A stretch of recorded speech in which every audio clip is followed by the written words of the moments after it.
Bitcoin. Il est fort probable qu'au cours des 4 dernières années, vous avez entendu parler de ce terme, par le biais des médias, des réseaux sociaux, d'amis, ou peut-être même par des membres de votre famille. Mais savez-vous réellement de quoi il s'agit ? Ce petit guide explicatif audio espère se positionner comme votre première approche complète de ce qu'est Bitcoin. Et nous espérons que cette histoire courte, intitulée Bitcoin, la naissance d'une nouvelle ère, vous amènera à découvrir son histoire et à réfléchir sur ce qu'il est capable d'apporter à notre société. Remontons le temps et plaçons-nous désormais en 2008. Dans une mail list intitulée Cryptography Mailing List, plusieurs chercheurs en informatique, en sécurité informatique et en mathématiques échangent cette année-là autour de divers protocoles, de diverses avancées technologiques et de diverses réflexions. Certaines discussions tournent autour d'un des 7 problèmes mathématiques du millénaire, le problème P égale NP. D'autres de l'utilisation de matériel informatique tels que des cartes graphiques pour craquer des mots de passe à grande échelle. Bref, vous l'aurez compris, les discussions sont de haut niveau. Le vendredi 31 octobre 2008, à 18h10 heure française, un nouveau message est posté dans cette mail list.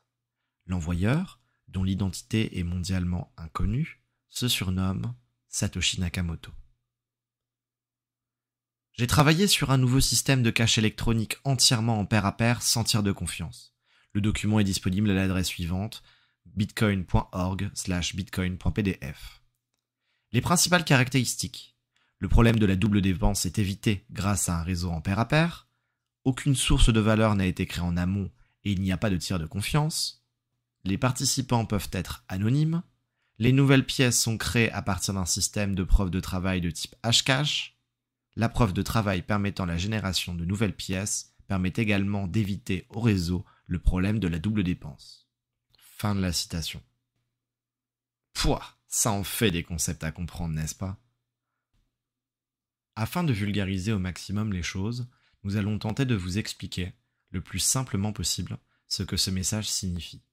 Cela nous permettra ainsi de vous présenter ce que Bitcoin et la technologie sous-jacente utilisée apportent à notre société. Bitcoin se positionne comme un moyen d'échange entre 2 personnes. Toutefois, il dispose de plusieurs caractéristiques qui le rendent unique. Sa première particularité est qu'il s'agit d'un moyen d'échange numérique. Et cela est essentiel à avoir en tête, car c'est là sa nature. Pour autant, Bitcoin n'a clairement pas inventé cette notion, et les plus intéressés d'entre vous se renseigneront ainsi, peut-être, sur le DigiCash, première monnaie virtuelle créée en 1989, sur la Bimonie du cryptographe Weidai, 1998, ou peut-être même sur le BitGold, apparu la même année. Jusque-là, rien de bien nouveau donc. Sa deuxième particularité est qu'il est construit sur un réseau en pair à pair qui lui est propre. En quelques mots, cela signifie tout simplement que, dans le cas d'une transaction entre un acheteur et un vendeur, les informations affiliées à celle-ci ne sont pas stockées par une entreprise X ou un État Y, mais en même temps de manière cryptée par tous les éléments qui composent le réseau, les validateurs. Ces derniers peuvent alors communiquer indépendamment entre eux, comme ils le souhaitent et sans contrainte.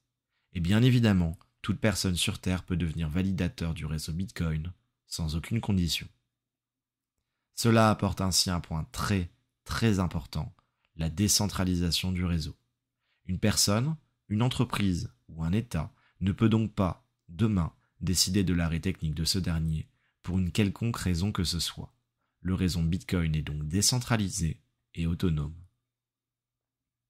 Sa plus grande force repose quant à elle sur le fait qu'il s'agit d'un moyen d'échange ne nécessitant pas l'implication d'un tiers de confiance.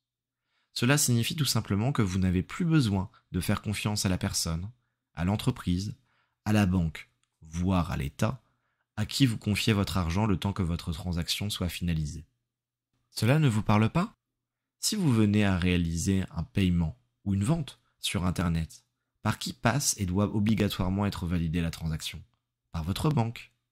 De même, si vous venez à acheter un bien sur un site de petites annonces, où est envoyé votre argent le temps que le vendeur choisit, valide la transaction ou l'envoi du colis ?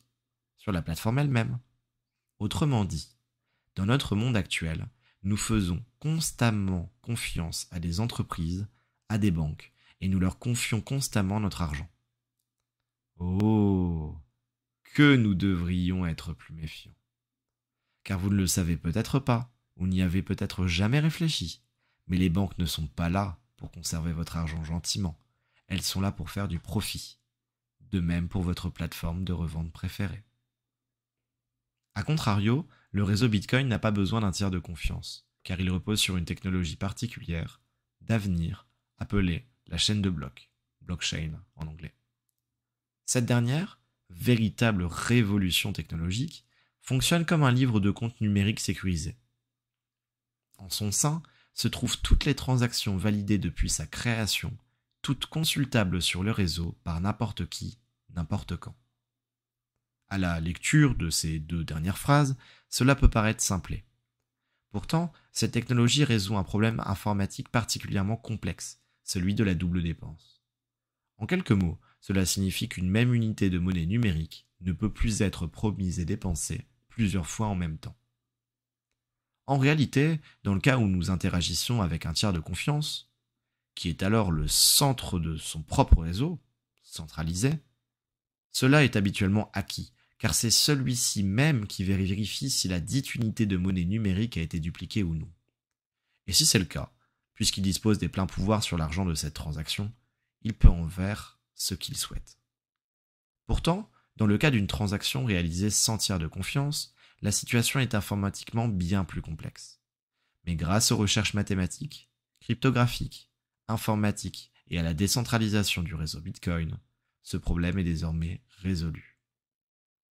Ainsi, lorsqu'une transaction est réalisée sur la chaîne de blocs Bitcoin, la quantité de monnaie numérique échangée entre l'acheteur et le vendeur ne transite par personne d'autre que par eux deux. Et si une fraude, double dépense, est observée par les validateurs du réseau, la transaction n'est tout simplement pas prise en compte, automatiquement, car cela est inscrit dans le code informatique de Bitcoin à jamais. En plus d'être un moyen d'échange numérique sans tiers de confiance, Bitcoin s'affranchit donc du problème de la double dépense qui n'avait jamais été résolu ainsi informatiquement. Pour terminer, Bitcoin apporte également 4 points particulièrement importants à souligner. Tout d'abord, les transactions réalisées sur son réseau sont publiques. Cela signifie que n'importe qui peut lire le livre de toutes les transactions du Bitcoin, la chaîne de blocs, donc, très aisément. Cela s'oppose clairement à l'opacité des transactions financières de la finance traditionnelle existante depuis des années. Ensuite, bien que la chaîne de blocs soit entièrement publique, l'identité des personnes réalisant les transactions n'est jamais révélée. Madame A n'est pas définie comme étant Madame A sur le réseau, mais par une adresse cryptographique générée aléatoirement sans aucun lien avec son identité. Le réseau Bitcoin est donc anonyme. En parallèle, aucune censure de son réseau n'est intrinsèquement, et donc technologiquement, possible. Toutes les personnes l'utilisant et ou le sécurisant sont de fait traitées équitablement. Enfin, contrairement aux banques centrales monétaires qui peuvent imprimer de la monnaie de manière infinie en faisant fonctionner la planche à billets, Bitcoin dispose d'un nombre fini de jetons. Il y en a 21 millions et il n'y en aura jamais plus. Cela est inscrit inviolablement dans son code informatique et, à l'image de l'or dont la quantité maximale est finie, cela en fait une réelle réserve de valeur. Toutes nos félicitations! En l'espace de quelques minutes, vous venez de découvrir l'immensité technologique qu'apporte Bitcoin à notre société.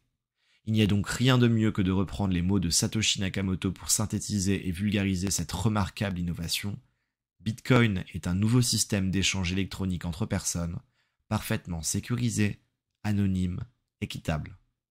Il est intrinsèquement incensurable, récompense mathématiquement et équitablement les personnes qui sécurisent son réseau, et surtout, il résout les problèmes de la dépendance à un tiers de confiance et de la double dépense en même temps. Il apporte donc une plus-value inédite à notre société, celle de disposer d'un système d'échange monétaire sain.